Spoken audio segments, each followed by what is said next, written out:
Bonjour, ici Anaïs Pince, votre présentatrice unique et conseillère beauté. Et aujourd'hui, je vous retrouve pour vous montrer comment obtenir un teint sans faille de A à Z, un teint avec zéro défaut. Et je vous montre surtout toutes les étapes pour y arriver. Donc c'est parti, si vous voulez savoir comment j'ai obtenu ce super teint, c'est parti, suivez-moi.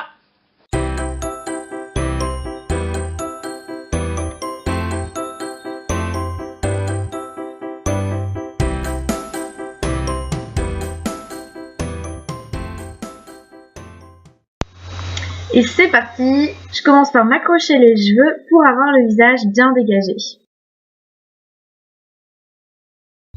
Voilà, je suis prête et je commence par la base pour le teint Glorious. J'en mets l'équivalent d'une noisette sur mon doigt, puis je l'étale de façon uniforme sur tout mon visage. Je n'oublie aucun recoin, c'est important d'en mettre vraiment partout, même dans votre cou. Ça va permettre de faire mieux tenir mon maquillage et de protéger ma peau. Deuxièmement, je vais appliquer mon correcteur pour cacher tous mes petits boutons et mes imperfections.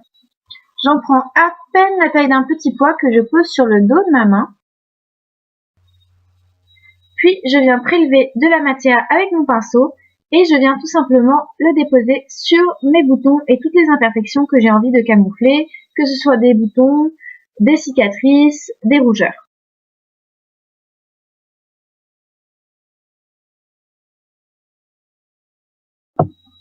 Quand j'ai terminé, j'estompe avec mon pinceau afin de bien fondre le correcteur dans ma peau. Voilà, fini les boutons.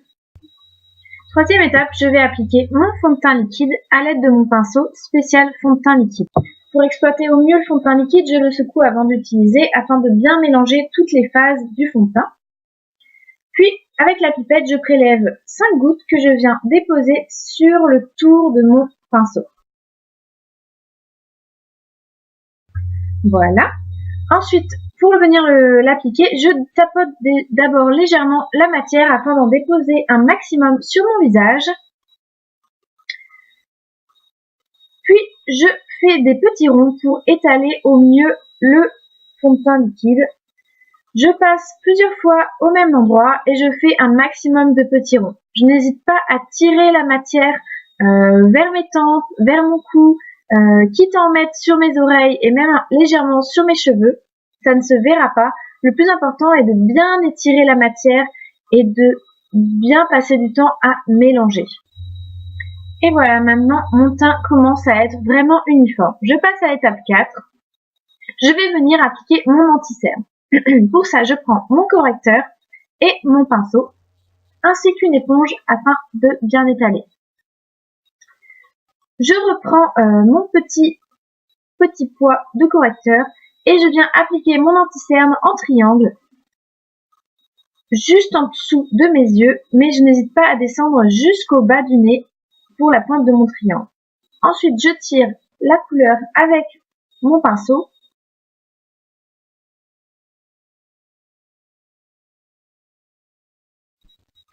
Je n'hésite pas à en rajouter un petit peu si je trouve qu'il n'y en a pas assez. Je construis petit à petit. Je préfère en mettre peu au début et en rajouter s'il le faut, plutôt qu'en mettre trop au départ.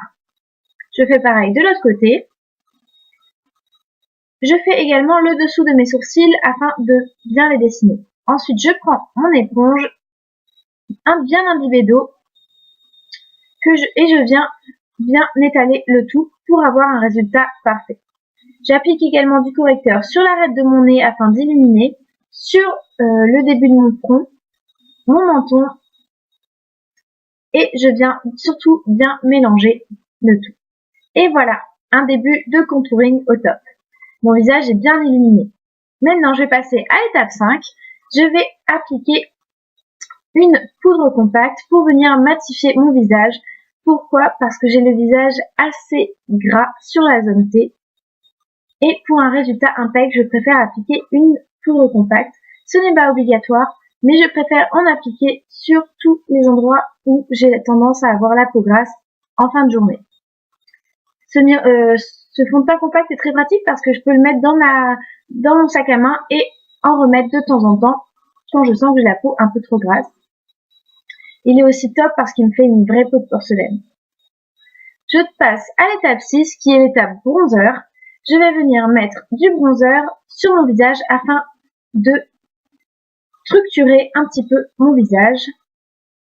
Je fais une application en 3. J'insiste surtout bien au niveau de l'os des pommettes pour structurer mon visage. Je viens faire pareil de l'autre côté. J'en mets également au niveau de l'arête du nez et sous la mâchoire. Je passe à l'étape 6 bis qui va être de mettre du blush. J'en prends très légèrement avec celui-ci et je tapote bien parce qu'il est très très pigmenté. Et je le mets juste au-dessus de ma pommette. Ça va venir rafraîchir mon teint. Et donner un côté bonne mine. Et voilà, après toutes ces étapes, j'ai enfin fini mon teint. Et franchement, je suis super contente. Quand on regarde au début et à la fin, il n'y a pas photo.